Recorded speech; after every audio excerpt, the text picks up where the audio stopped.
Today we're going to go through the steps and the processes of making an above-knee test socket, the plaster model way, which has been around for 80 or 100 years, kind of the way they've always done prosthetics in the past. Now we're getting into digitizing and carving. Still a lot of people do this, still very effective, a little more time consuming, and a lot of the people are losing the skill or the ability to do this because they don't do it anymore. But either way works well. We can do it either way here. And so in the next few videos you're going to see start to finish how to do it with plaster, how to do it with a carving, with a carver and a digitizer. So you're doing it on a computer, having it carved out, and having the test socket pulled to do the fitting for the dynamic alignment fitting that the practitioner will do in their office. But what we really want to know is what's under your arm.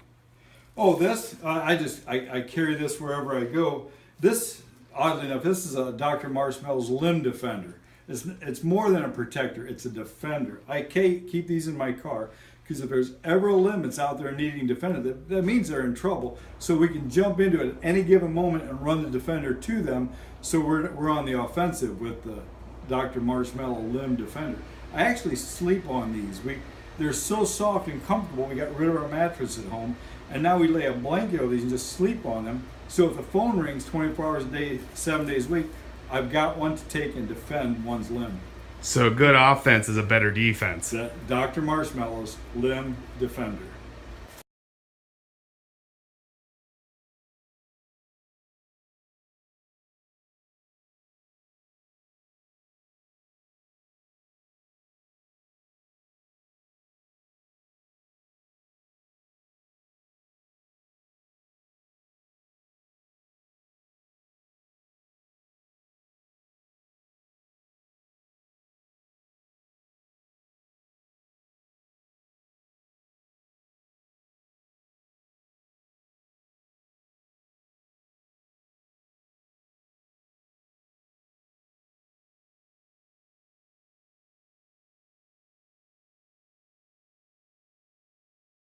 I'm Dave from Coast2Coast Fabrication, an affiliate of OPC, and today we'll be showing you how we're going to strip an AK diagnostic check socket.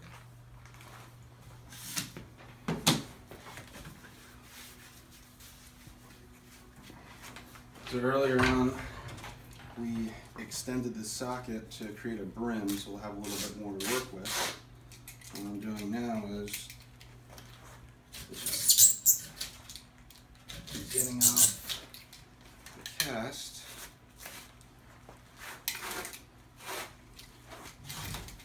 And as you can see, we added vermiculite earlier into the plaster to make it softer for the modifications we'll be doing.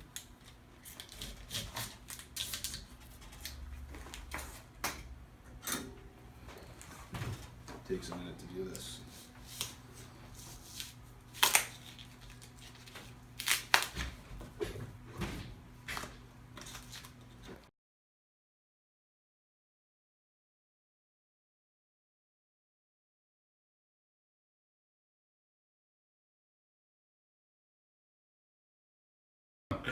We're going to modify the AK cast that was prepared by Dave Martin, our technician. We keep our Dr. Marshmallow's limb defender with us wherever we go because we love them so much. We use them everywhere. We think it's a great product. So we keep it right here all times. What we're going to do is we're going to create an initial seat and proper pressures and reliefs in this to hopefully make it fit properly. It'll be the first step in the diagnostic process of fitting a prosthetic limb. The practitioner that cast this did a wonderful job, gave us all the necessary measurements that we need to do the proper modifications to have a good fitting socket. So a lot of time and care was taken with the measurements. So here we go, we're going to start our modification process. I need to slow it down.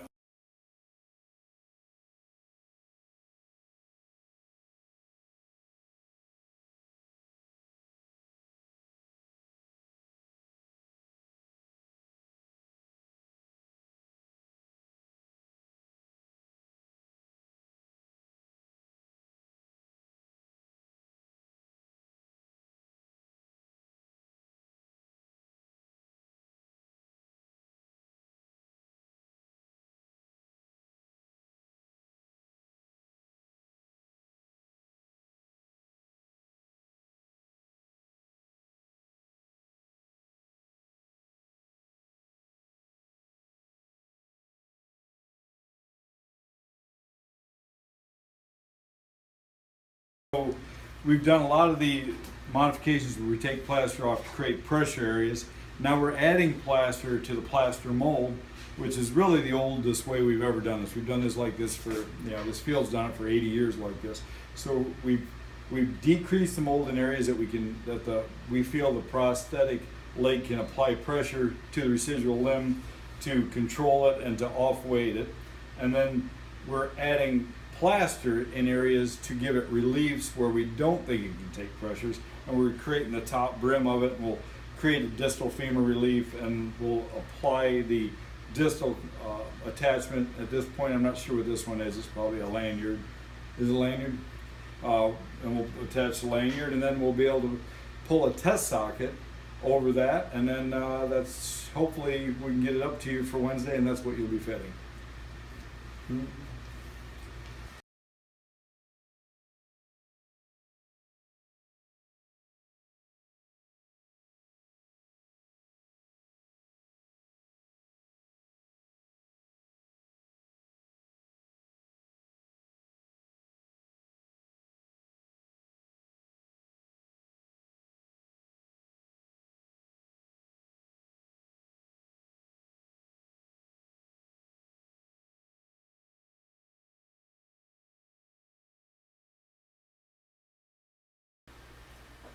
All right, this is the final part of doing the plaster work. We're going to put an attachment unit on. This is a lanyard device. This will be a strap that's a Velcro strap that holds the leg on very securely. This creates a void in the socket that we can actually put the real attachment device in. This is just a dummy, and that'll keep it so that you can interchange these if one breaks or there's a problem. You can slide them in and out, and it'll make an exact space for it. So we're just going to glue that on. This is used by our practitioners that are brand new at what they're doing, and we only allow the new guys to use these. And the guys that have been doing this a while, we let them use more high-end attachment.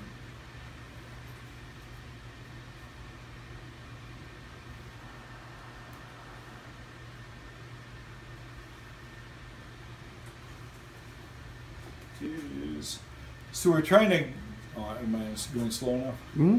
We're trying to get this just in an alignment a starting alignment that will keep the patient stable and in the right amount of flexion. And this will all be redone during dynamic alignment by the practitioner. So this is just kind of a guess/starting point. There's always going to be a little bit of flexion in it. This will determine the end flexion with the pyramids.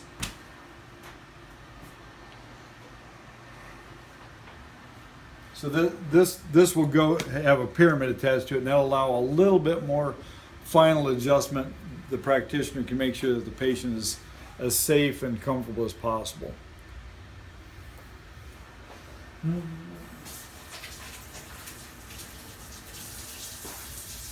So from here, we'll let this dry, and we'll pull a test socket, which you may see come to you, and you can actually fit this patient.